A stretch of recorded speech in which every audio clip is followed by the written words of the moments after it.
జిల్లాలోనే అత్యుత్తమ ఫలితాలు సాధించిన విద్యా సంస్థ విద్యా వికాస్ జంగారెడ్డిగూడెం.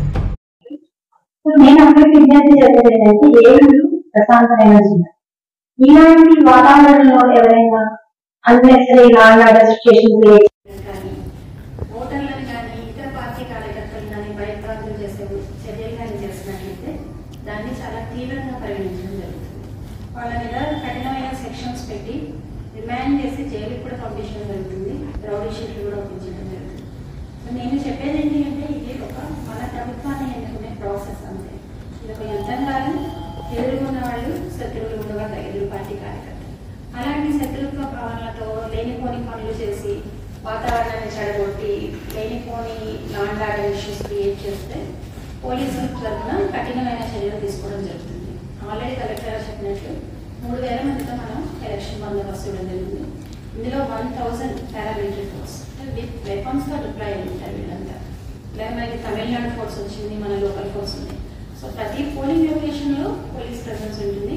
అలాగే బయట ఏవైతే సున్నితమైన సెన్సిటివ్ గ్రామాలు ఉన్నాయో వాటన్నింటిలో కూడా మనం పోలీస్ పికెట్స్ పెట్టడం జరుగుతుంది. గ్రూప్ మొబైల్స్ పెడుతున్నాం, క్విక్ రెస్పాన్స్ టీమ్స్ పెడుతున్నాం. సో ఏ చిన్న సంఘటన జరిగినా వెంటనే స్పందించడానికి వీలుగా అన్ని రకాల అరేంజ్మెంట్ చేయడం జరుగుతుంది. సో అందరికీ మా విజ్ఞప్తి ఏంటి అంటే ఈ వాతావరణాన్ని ప్రశాంతమైన వాతావరణాన్ని కంటిన్యూ చేసి ఏలూరు జిల్లాలో ఎలక్షన్లో పీస్ఫుల్గా కంక్లూడ్ అవడానికి పోలీసులకు సహకరించవలసిందిగా కోరుతున్నాం.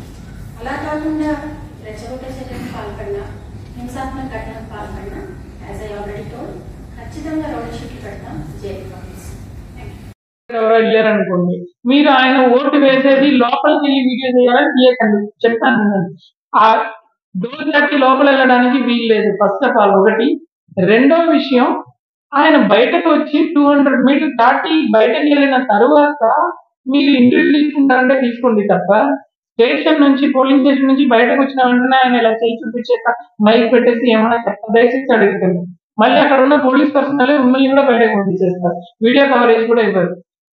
ప్రచారం అంటే ప్రచారం కాదు. మీరు మీకు ఇంటర్వ్యూకి ఆయన అయినా మాట్లాడాలంటే ఎవరైనా ఈవెన్ పబ్లిక్ అయినా పొలిటికల్ పార్టీ అయినా ఎవరు మాట్లాడాలంటే కూడా మీడియాతో 200 మీటర్లు దాటి బయటకు వెళ్ళిన తర్వాతనే మాట్లాడాలి. ఫోటోలు ఏమైనా తీసుకుంటారంటే స్టేషన్ బయటకు వచ్చాక అలా నిలబడితే ఫోటోలు తీసుకోండి, కానీ వాయిస్ తీసుకోవడం వీడియో చేయడం మాత్రం చేయకూడదు. మీరు బయటకు వెళ్ళాలి. ఆ ఎంట్రీ డోర్ ఏది ఉన్నాయో అక్కడి నుంచి వీడియో తీసుకోవడమే తప్ప లోపల వెళ్ళకూడదు.